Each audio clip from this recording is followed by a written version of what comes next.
फिर वो कह रहा है एक विश्वविद्यालय में गया था, कांगड़ा विश्वविद्यालय, कांगड़ा माने हिमाचल, तो वो किसके लिए मशहूर है? तो कह रहा है ये सर्जरी के लिए मशहूर है। तो उसको पूछा जा रहा है कि किस तरह की सर्जरी होती है, तो कहता है जी हम सोच नहीं सकते वैसी सर्जरी होती है।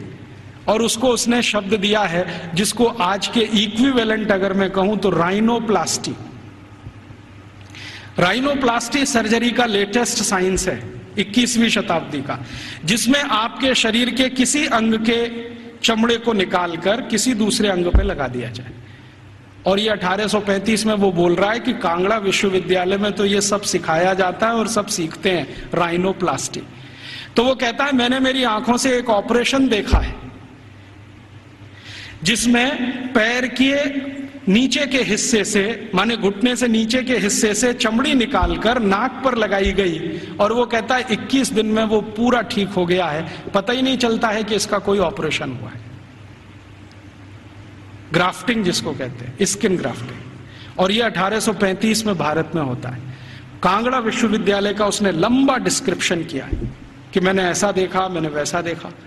फिर इसी तरह एक अंग्रेज अधिकारी है, वो खड़ा होकर चिल्लाने लगता, हाँ मैंने भी देखा है, कर्नल कूट उसका नाम। जैसे ही उसने सुना तो वो भी खड़ा हो गया, उसने कहा मैंने भी देखा है, एक बार मैं भारत देश गया था, हैदर अली के साथ मैंने युद्ध लड़ा था, हैदर अली ने मुझे परास्त कर दिया था, मेरी नाक काट दी थी, मैं कटी हुई नाक लेके वहां से भागा था, और बेलगाम नाम का भारत में कोई एक गांव है, वहां के एक वैद्य ने मेरी नाक का ऑपरेशन किया था और जोड़ दिया था, और अभी वो नाक मेरी ऐसी है। वो खड़े होकर बोल रहा। तो उसको सब सांसद पूछ रहे हैं कि अच्छा तुम्हारी नाक ही काटी थी, सिर क्यों नहीं काटा? क्योंकि तुम तो परास्त हो गए थे, तो तुम्हारा सिर क्यों नहीं काट दिया? तो वो कहता है भारत के राजा बड़े दयालु हैं, उनके मन में बड़ी दया है, दुश्मन को भी पूरा मारते नहीं है, अंग भंग करके छोड़ देते हैं, और भारत में नाक कटना ही बहुत बड़ी बदनामी की बात है, हमारे यहां ऐसा कुछ।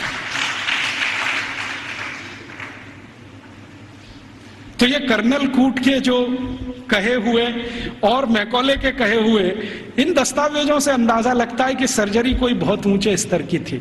फिर इन सर्जरी को करने वाले जो आचार्य होते थे, उन आचार्यों के उपकरण कैसे हैं उसका वो डिस्क्रिप्शन कर रहा है।